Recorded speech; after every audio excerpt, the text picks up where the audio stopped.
Dan janganlah kamu tujukan kedua matamu kepada apa yang telah kami berikan kepada golongan-golongan dari mereka sebagai bunga kehidupan dunia, untuk kami cobai mereka dengannya. Dan karunia Tuhan kamu adalah lebih baik dan lebih kekal. Barakallahu fikum. Allah larang Nabi, jangan memandang kepada orang-orang yang kaya-kaya itu. Yang Allah berikan harta, berikan ini itu. Sedangkan kita kebanyakan melihat ke sana. Di lampu merah kita naik motor. Lihat sebelah, keren banget motornya. Naik mobil. Di lampu merah, ya Allah bagus banget mobilnya. Selalu ada yang di atas kita. Kalau kita melihat kepada yang di atas kita, yang dikasih nikmat sama Allah lebih, kita nggak akan pernah jadi orang kaya. Lusa kita termotivasi, bukan masalah motivasi, tapi jiwamu akan terus miskin dan akan sengsara serta menderita ketika melihat orang itu lebih kaya dari dirimu. Orang itu punya ini dan punya itu. Dan kalau kita melihat ya, dengan sistem perumahan real estate ya, klaster-klaster, biasanya rumah yang gede-gede itu berada di depan. Sedangkan rumah yang kecil di belakang kali.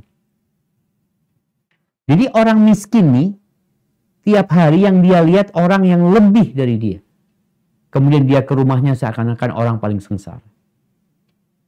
Tapi kalau dia tidak memandang ke sana, tapi dia memandang kepada yang di bawahnya. Ini untuk menata hati, agar kita menerima, agar kita jadi orang kaya. Kata Nabi SAW, "Unduru ila man huwa asfala minkum. Wala tanzuru ila man huwa fawqakum, fahuwa ajdaru an la tazdaru ni'matallah alaikum." Lihatlah kepada yang di bawah kalian, jangan ngelihat kepada yang di atas kalian. Ini perintah terus ada larangan, jangan ngelihat kepada yang di atas kalian.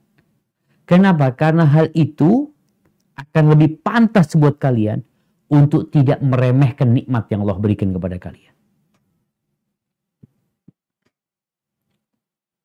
Tapi kalau kita melihat kepada yang di atas kita beli tas nih, emak-emak beli tas, harga anggap 5 juta udah mahal nih. Melihat ada tas yang 10 juta, melihat ada tas yang 100 juta, melihat ada tas yang 1 miliar, melihat kawannya bawa tas 1 miliar, hancur hati dia. Seperti yang terjadi dengan kaumnya Nabi Musa ketika melihat Qarun dengan hartanya yang berlimpah ruah. Apa kata mereka? Innahu ladzu hadzin azim. Qarun ini orang yang sangat beruntung sekali. Andai kata kita dapat seperti yang apa yang dimiliki Qarun. Besoknya Qarun ditenggelamkan oleh Allah, dibenamkan di tanah bersama rumah dan hartanya. Bagaimana kondisi orang-orang? Nggak jadi mereka kepingin kayak seperti Qarun. Nggak jadi. Enggak.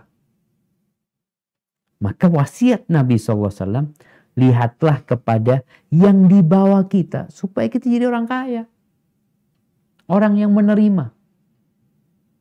Nabi juga pernah berwasiat kepada Abu Dzar. Kata Abu Dzar, "Awsani bihubbil masakin waddunu minhum." Aku dikasih wasiat agar aku cinta sama orang miskin. Bukan sama orang kaya kita cinta. Cinta sama orang miskin. Waddunu minhum. Dan dekat sama mereka. Soalnya kalau kita lihat orang miskin, ya Allah, alhamdulillah Allah.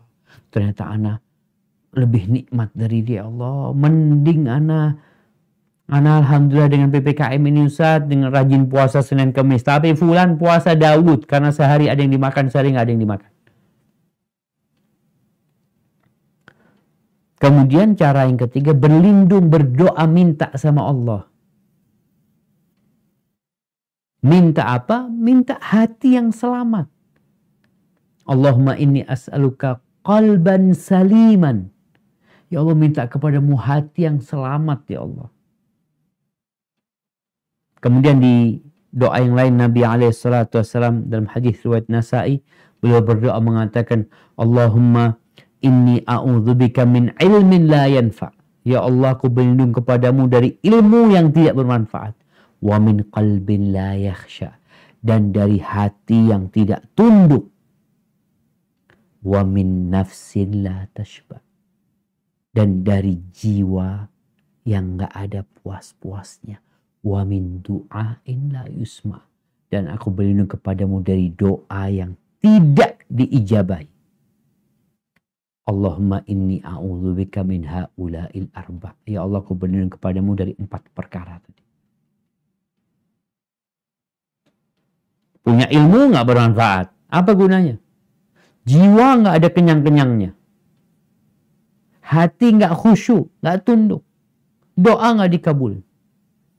Maka hibatifillah termasuk yang membantu kita untuk menjadi orang kaya yang sebenarnya melihat kepada akhir cerita. Maka Allah katakan rizqu rabbika khairun wa abqa. Rizki dari Rabbmu lebih baik dan lebih kekal. Jadi kalau kita ngelihat, ya Allah, ana ini termasuk gak beruntung, rumah gak punya, usaha masih sewa, masih ngontrak. Ingat, engkau harus jadi orang kaya. Terimalah kondisi ini. Kenapa? Bentar lagi engkau akan meninggalkan dunia ini. Emangnya orang yang punya rumah atas nama dia gak akan dikeluarkan dari rumahnya? Bakal dikeluarin dari rumahnya. Orang yang punya mobil 40, ada orang kaya punya mobil 40 atas nama dia, semuanya dia mati. Dia bawa, gak ada yang dibawa. Kalau mati bawa kain kafan, gak bawa apa-apa, cuma bawa amalan. Maka melihat kepada akhir cerita itu biasanya akan membuat kita jadi nerima kondisi yang ada. Bukan berarti Islam itu menentang kekayaan, tidak. Bahkan sebagian ulama ketika berbincang lebih mulia mana orang kaya sama orang miskin, orang kaya yang bersyukur dengan orang miskin yang bersabar lebih utama mana? Kaya dari sisi dia punya harta yang berlebih tapi dia bersyukur kepada Allah Azza wa Jalla. Sebagian berpendapat yang kaya yang bersyukur. Kenapa? Dengan hartanya dia bisa memberikan manfaat kepada orang lain. Berangkat haji, bangun sekolah, bangun masjid. Maka hibatifillah, hendaklah kita bertanya kepada diri kita. Kita termasuk orang kaya apa orang miskin? Jangan-jangan kita orang yang berlimpah hartanya tapi ternyata miskin kita. Gara-gara jiwa kita miskin. Hati kita miskin. Kita selalu berpikir kepingin nambah, kepingin punya itu, kepingin punya itu. Kapan kau menerima? Gaji sekian, gak cukup. Tambah, gak cukup. Ditambah lagi, gak cukup. Gak ada cukupnya manusia. Yang membuat dia cukup ridha, menerima dengan apa yang Allah berikan, baru dia akan jadi orang paling kaya. Kata Nabi SAW, irda bima qasamallahu lak, takun aghnan nas. Ridhalah engkau dengan apa yang Allah berikan kepadamu, engkau akan jadi orang paling kaya. Nabi kita alaihi salatu wassalam, kaya apa miskin? Kalau dari sisi harta benda, rumah beliau kecil-kecil. Bahkan beliau sering berpuasa karena nggak ada makanan. Niat puasanya itu di pagi hari karena nggak ada makanan, beliau niat puasa. Sallallahu alaihi wasallam. Tapi tatkala beliau punya harta, ketika beliau punya harta, yang beliau lakukan apa? Bukan merenovasi rumahnya, tapi merenovasi masjid dulu. Direnovasi sama Nabi SAW. Ketika beliau datang ke kota Madinah, nggak punya rumah, numpang di rumahnya Abu Ayyub Al-Ansari. Tapi yang ada dalam benak beliau, di mana masjid? Dibangun. Dibangun masjid. Baru dibangun rumah beliau. Semoga kita dapat menjadi orang kaya yang sebenarnya, karena sejatinya semua akan kita tinggalkan.